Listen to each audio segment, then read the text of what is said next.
What is going on, guys? My name is Playtunes, and today, in this video, I wanted to just come on here and yap about some more object show stuff that I think is very important to hear in the object show community, as now more videos are starting to pop up of people being like, oh, don't do this in object shows, the biggest problem in object shows, why this doesn't work, or what you should do for an object show. These videos are very helpful if you're trying to make a good object show, if you want to put yourself out there and make yourself better, but in the long run of things, I think that there are too many videos like this saying just stuff that you can't do, and sometimes for some creators just starting out, it can be overwhelming. So in this video, I want to reassure you that there is no object show rulebook, and you don't have to follow these rules when making an object show. There's a video out there by YellowDave420 that explains the biggest mistake with object shows. According to him, the biggest mistake you can make with an object show is posting your intro before the actual episode releases. Now, I'll be completely honest with you, this is not even top 3 biggest mistakes in the object show community. The biggest mistake that I personally believe in the object show community is the most prominent across many creators,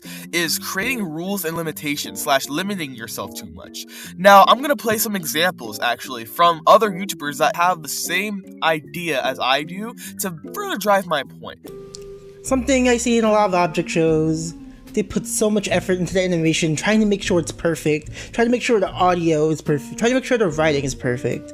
But what ends up happening is that they end up taking like a million years to release one episode. Like, for example, a really good show, Love of the Sun. I have no problem with Miles or anything. I have like no beef with the creator whatsoever. Just using the show as an example. The show has so much effort put into the animation, the voice acting, literally everything. The music too.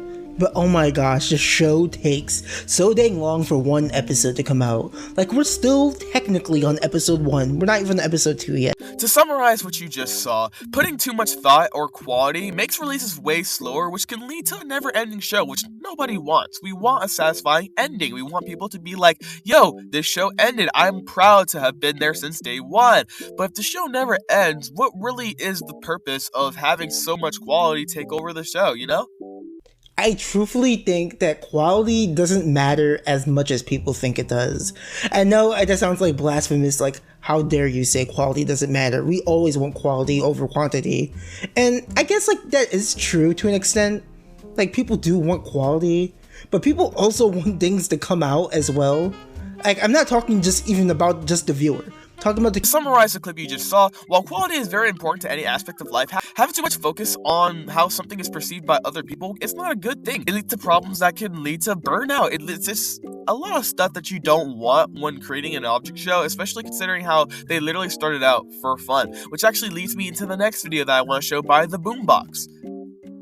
Someone else's show doesn't mean that's an official rule for object shows. Like, I don't know, I've always been against an object show rulebook. There are 0 rules to making a show. Have it take place in Bikini Bottom and all the characters be based off Marvel characters. That's allowed because it's your creation.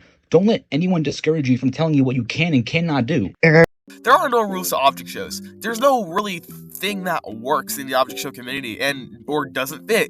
And you shouldn't let anyone tell you that. You shouldn't let anyone tell you that you can't do whatever the hell you want. You can literally make an object show out of anything. In this video, he uses an example of Marvel characters in Bikini Bottom. If you want to do that, then do it, bro. There's no one going to stop you. There are no rules to object shows. The last clip that I wanted to show you guys is actually very inspiring. It's from the Cascade Collection. And they say this. It's only getting better. You can't start unless you actually start. So if your show doesn't get a lot of fame, that's okay. Have confidence. You should be doing this for you. And if you're enjoying it, then that's all that should really matter. And really, this piece of advice doesn't just apply to making an object show, or even art in general. Beyond all that, confidence is the most important thing you can have in your day-to-day life.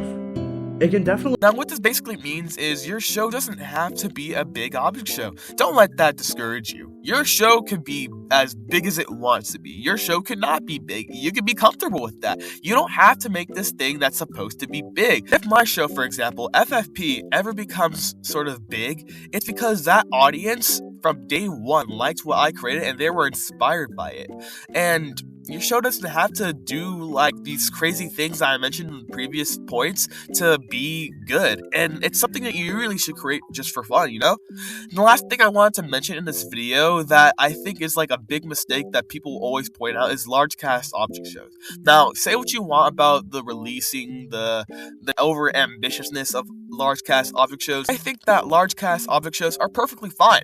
Are they per se necessary? No, of course not. You know, I like having a large cast object show because that gives me more opportunities to tell more stories. And the point that people often bring up is that the show is never going to end because there's too many contestants or there's just too many characters. It doesn't really matter how big the cast size is, it always depends on the person and the ambition of it. Even with double eliminations, you never know really how a show can twist. And so large cast object shows, while being not necessary, definitely can be good if the characters are good, if the writing is alright, you know what I'm saying? Like, it's like, it depends on the creator. Now, I do see where these people are coming from, though. A lot of people do have large cast object shows just because they want to have a lot of characters, and they don't have any plans for them. My show, FFP, has a large cast, as I said previously, but has plans behind it. And when FFP 1A releases, you'll just see how much ambition I've put into this project, and just how much I love this show, just for its simple and artistic nature. This applies to everyday life. Do something different. Forget the repetition. Reference to my show FFP, coming out soon. The trailer is up. Link in the end card or description of this video. And pinned comment, of course. And join the link to my Discord server for FFP. We're almost done with the episode, bro. Now's the best time to join. And with all that said and done, thank you guys for watching Tuning In. My name is FloydTunes, but I have to tunes out. And remember, keep calm, carry on, listen to Weezer, Chromacopia, and Slayer, and stay neutral / be the best. Peace.